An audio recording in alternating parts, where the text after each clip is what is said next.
The federal election was launched just weeks after Ontario's vote was held. While the Liberal government is different, the voting system remains the same. We go now to Ricardo, Veneza. Ricardo, this is an issue advocates for electoral reform hope to see addressed on the campaign trail.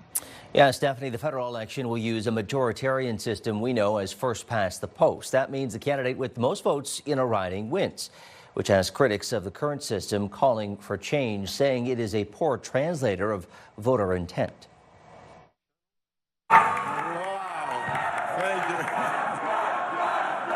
Thank you so much. Election 2025 in Ontario saw Doug Ford's Progressive Conservatives return to power with a third straight majority at Queen's Park, winning 80 seats with 43% of the vote across the province. Concentration of party support across the 124 ridings saw the PCs win 64% of the seats. And it's that mathematical mismatch that has critics of the first-past-the-post system calling for change. I mean, if the voting system is like a communication device, then what is it communicating?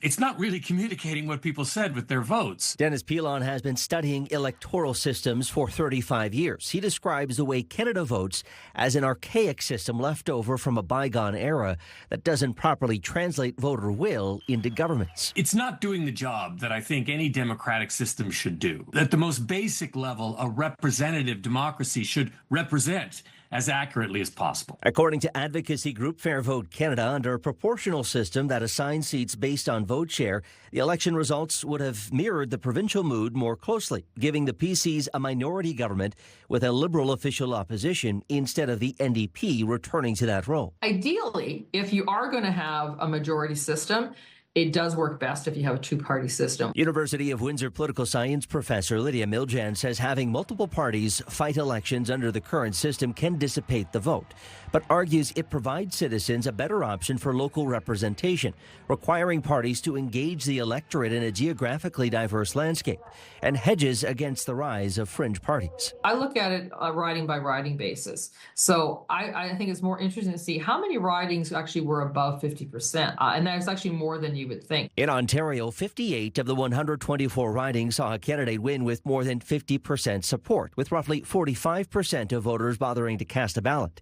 But whether at the provincial or federal level, Pilon doesn't see a system switch serving as a silver bullet to voter apathy or perfect representation. I don't think people should look at voting system reform as a quick fix. Now, Fair Vote Canada advocates for a proportional electoral model, but other models exist that Canada could follow. Australia, for example, ditched first past the post way back in 1918 in favor of preferential voting, which is similar to the ranked ballots proposed by former Prime Minister Justin Trudeau. Stephanie. Yeah, another way to consider. Ricardo, Veneza tonight. Thank you, Ricardo.